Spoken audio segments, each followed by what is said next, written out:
Hello student, how are you. मैं अंजनी वर्मा, मैं आपका मित्र आज की इस वीडियो में लेकर के आया हूँ एनसीईआरटी क्लास 10th एक्सरसाइज 7.1 का कॉलिनियर संरेखी।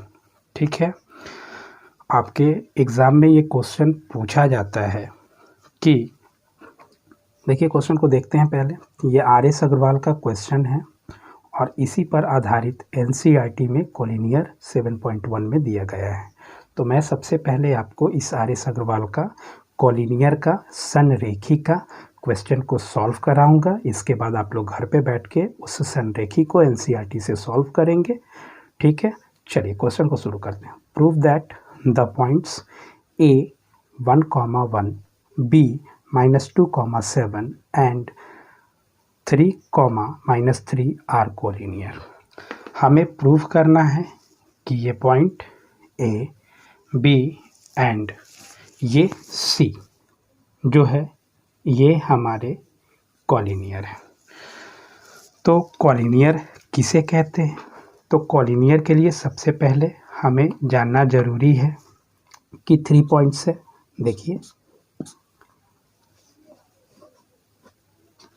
देखिए दोस्तों, 3 पॉइंट्स ए, बी और C are said to be collinear.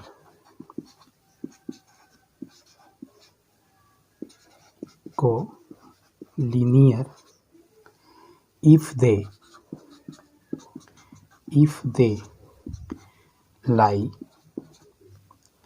if they lie on the straight line।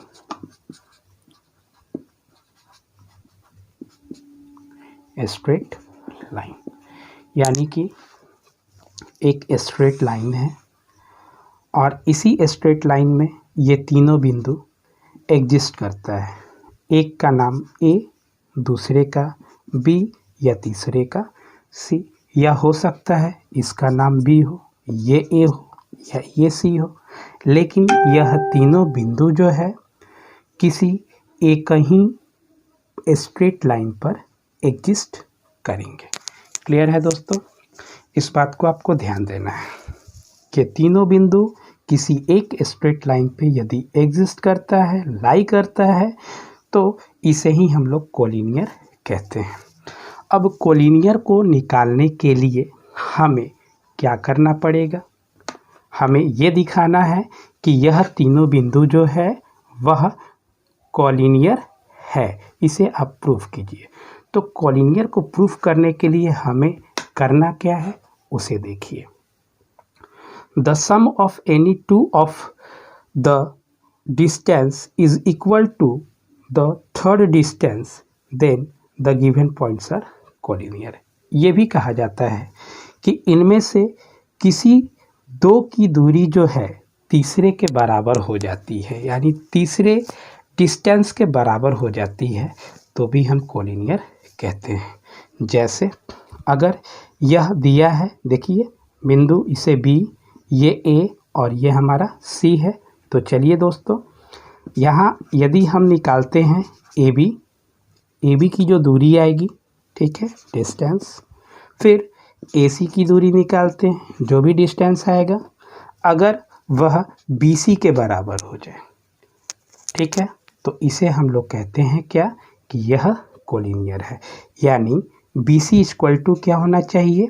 A B plus ए सी, यानी कि ए बी का डिस्टेंस ए सी का डिस्टेंस वह किसके बराबर हो जाए? बी सी के। यानी कि ए बी और ए सी का जो डिस्टेंस है इसका सम यदि बी सी के बराबर होता है तो कहेंगे कि यह तीनों बिंदु एक ही स्ट्रेट लाइन पे एग्जिस्ट करता है, लाई करता है, और इसलिए यह कोलिनियर है। क्लियर दोस्तों? तो चलिए अब इस क्वेश्चन को हम लोग सॉल्व करेंगे। आगे बढ़ते हैं दोस्तों। तो यहाँ भी प्रूफ करने के लिए हमें डिस्टेंस फार्मूला का यूज़ करना होगा। देखिए डिस्टेंस फार्मूला क्या कहता है, तो देखिए root under x2 minus x1 का whole square plus y2 minus y1 का होल स्क्वायर। ठीक है दोस्तों, प्रीवियस वीडियो में इस डिस्टेंस फार्मूला को हम डिराइव किए थे, वहाँ समझाए थे। उस वीडियो को अगर आप लोग ने नहीं देखा है तो आप उस वीडियो को जाके देखें। ठीक है, चलिए दोस्तों, अब इन ए बी और सी के डिस्टेंस को हम लोग निकालेंगे। तो एक बार ए बी डिस्टेंस देखिए, एक बार देखिएगा गौर से दोस्तों, एक बार इस ए बी डिस्टेंस को, फिर एक बार इस ए सी डिस्टेंस को, और एक बार इस बी सी को। ऐसे भी कर सकते हैं कि एक बार ए बी निकालते हैं, दूसरी बार हम निकालेंगे बी सी, और तीसरी बार हम निकालेंगे ए सी। क्लियर है दोस्तों? तो ये 3 लाइन सेगमेंट को निकालने के बाद देखेंगे कि इनमें से किसी दो का सम तीसरे के बराबर होता है, तो वह हमारा कहलाएगा कोलिनियर। क्लियर है दोस्तों? चलिए, तो यहाँ A B distance equal to root under, तो अब हमें ये देखना है कि ए बी में पहला कोऑर्डिनेट ए और दूसरा कोऑर्डिनेट बी है। तो ए को हम मान लेते हैं ये x1 और यह y1 है, और b का यह हमारा x2 और ये y2 है। ठीक है दोस्तों, अब चलिए इसी को हम इस डिस्टेंस फार्मूला पे यहाँ पुट करेंगे। तो x2 की वैल्यू -2, फार्मूला का ये माइनस, फिर हमें x1 लिखना है। तो x1 के लिए क्या है? तो x1 के लिए 1, तो 1 का होल स्क्वायर। क्लियर है दोस्तों? आगे बढ़िए, प्लस y2 हमारे पास कितना है? 7, तो यहाँ हमने 7 रख दिया। ठीक है दोस्तों, देखिए y2 7 माइनस, तो फिर माइनस y1 पुट करना है। y1 के जगह पे हमारा है 1, तो 1 और ये ब्रैकेट क्लोज, और पूरे पे क्या लगेगा? Whole square. ठीक है दोस्तों, आगे बढ़िए, अब इसे हम लोग सॉल्व कर लेते हैं। -2 -1 हो गया क्या? -3 का होल स्क्वायर प्लस 7 प्लस में है और माइनस में 1, इसका कैलकुलेशन होगा 6 का होल स्क्वायर। आगे बढ़िए दोस्तों, 6 का होल स्क्वायर रूट अंडर, -3 को 2 बार गुना करेंगे, क्या मिलेगा? -3 इंटू -3 माइनस माइनस प्लस, और 3 3 जा 9, तो हो गया दोस्तों। आगे बढ़िए, 6 को 2 बार तो 36। आगे देखते हैं दोस्तों, 36 और 9 को जब हम ऐड करेंगे तो हमें मिलता क्या है? 45, यानी कि रूट में क्या मिला हमको? 45। चाहे तो इसका फैक्टराइजेशन भी यहीं कर सकते हैं। फैक्टराइजेशन करने के लिए देखिए, 3 इंटू 3 9, और 9 5 45।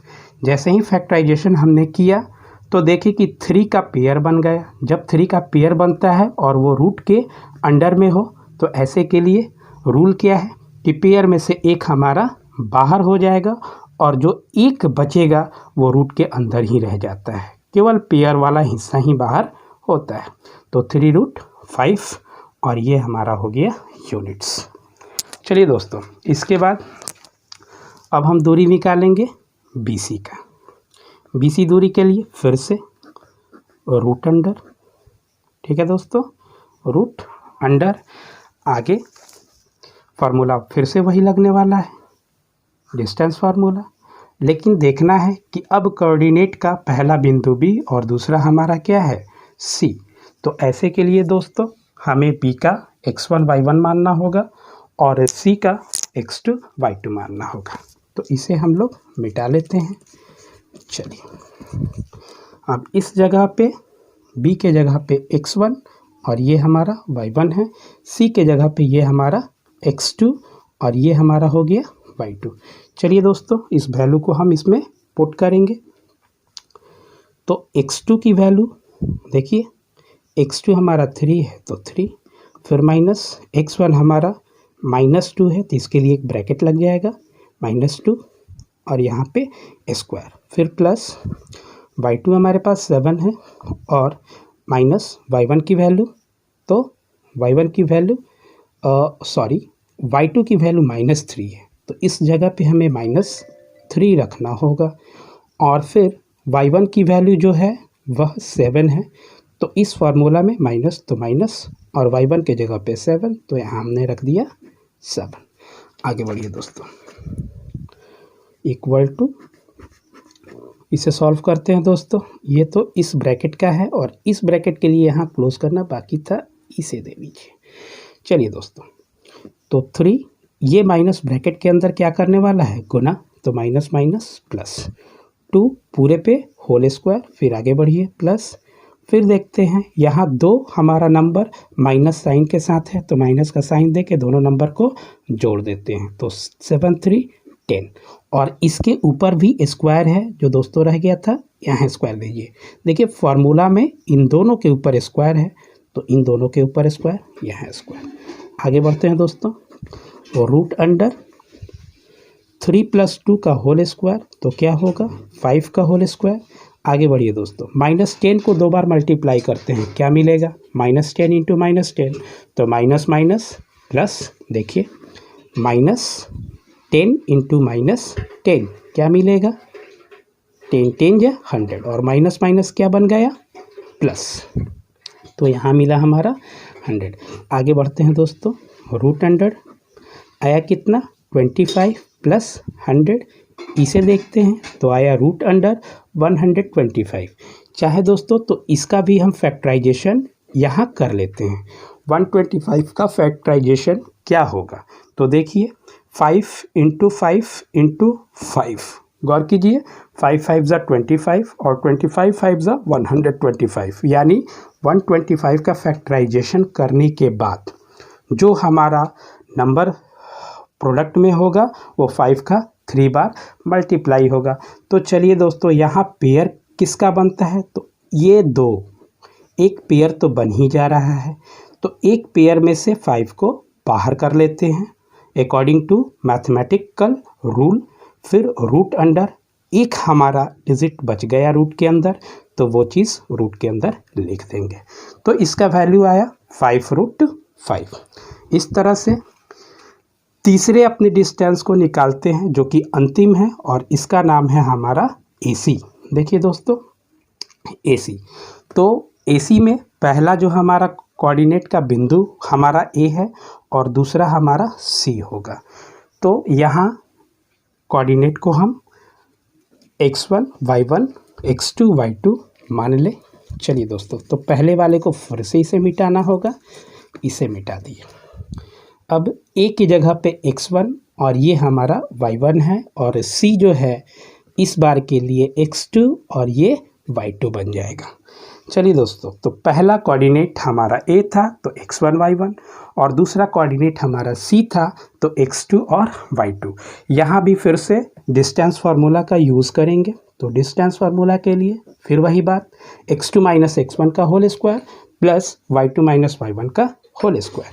तो x2 आपके पास क्या है, तो 3 - x1 क्या है, तो 1 का होल स्क्वायर, फिर प्लस y2 के जगह पे हमारा है क्या, -3, फिर माइनस फार्मूला का, और y1 के जगह पे बैठा है दोस्तों 1, तो 1 का स्क्वायर। अब इसे सॉल्व करके देखते हैं, तो चलिए ब्रैकेट में जो है बोर्ड मास में हम लोग पढ़े हैं, ब्रैकेट का काम सबसे पहले होगा। तो चलिए यहाँ घट के आया क्या, 2 का होल स्क्वायर, 3 में से 1 जाएगा 2। आगे बढ़िए, फिर से यहाँ पे 2 हमारे निगेटिव नंबर हैं, तो निगेटिव का साइन लगा के दोनों को जोड़ देते हैं। चलिए दोस्तों आगे, फिर रूट अंडर 2 का होल स्क्वायर 4, और फिर प्लस -4 को यदि 2 बार मल्टीप्लाई करें तो क्या मिलेगा, माइनस माइनस प्लस, 4 4 जा 16, तो इस जगह पे हमारा 16 होगा। ठीक है दोस्तों, अब रूट अंडर हमारा मिला 20, 16 और 4 को ऐड किए तो मिला 20। अब इस 20 का हम लोग फैक्टराइजेशन करेंगे, तो 20 का फैक्टराइजेशन करने के लिए देखिए क्या करते हैं, तो 2 × 2, 2 2 जा 4, और 4 5 जा 20। ठीक है दोस्तों, तो ये 3 नंबर का प्रोडक्ट हमें क्या देगा, 20। हम देख रहे हैं कि इस अंडर रूट में 2 का पेयर बनता है, तो जैसे ही 2 का पेयर बना तो फिर से वही बात, एक पेयर से बाहर, और रूट के अंदर जिसका पेयर नहीं बना वो रूट के अंदर हो जाता है। ठीक है दोस्तों, अब ये तीनों डिस्टेंस हमारा निकल चुका है, और कोलिनियर संरेखी के लिए कॉलिनियर किसे कहते हैं, संरेखी किसे कहते हैं, ये वीडियो में बता चुके हैं। तो किसी दो डिस्टेंस का सम तीसरे डिस्टेंस के बराबर हो जाए तो वह रेखा संरेखी कहलाएगा, वह कॉलिनियर कहलाएगा। चलिए दोस्तों देखते हैं कि इसमें किसका दो सम तीसरे के बराबर है। ठीक है दोस्तों, चलिए अब इसमें हम देखते हैं दोस्तों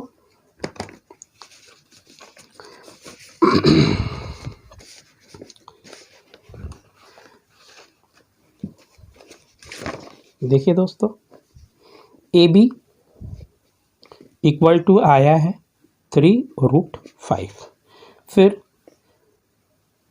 B C equal to 5√5, A C equal to 2√5। ठीक है दोस्तों, यदि हम ए बी और ए सी को सम कर दें तो बदले में हमारा बी सी मिलने वाला है। कैसे, देखिए ए बी के जगह पे 3√5, ए सी के जगह पे 2√5 और बी सी के जगह पे 5√5। ठीक है दोस्तों, ये दोनों ही नंबर एक जैसे हैं। ठीक है, इस 3 के साथ प्रोडक्ट में √5 है, इस 2 के साथ प्रोडक्ट में √5 है, यानी आम को आम के टोकरी में डालते हैं तो आम के साथ गिनती होती है, तो इन दोनों का सम होना जरूरी है, ये सम हो जाएगा। तो चलिए भाई 3 और 2 कितने बन गए, 5√5। ऐसा क्यों, देखिए 2x प्लस 3x, तो देखो तो इसके साथ प्रोडक्ट में दोनों तरफ x है। ठीक है, लेकिन ये x प्रोडक्ट में हो जाने के कारण ये दोनों ही नंबर सेम है, इसलिए इसका सम करके हम लिख सकते हैं 5x। सेम उसी प्रकार यहाँ 3√5 प्लस 2√5 है, तो हम इन दोनों का सम करेंगे तो आया 5 और इसके साथ लगा दिए क्या, √5। देखते हैं दोस्त, 5√5 जो बिल्कुल इक्वल है 5√5 के। वी कैन से दैट, यही हमारी बात ख़त्म हो जाती है।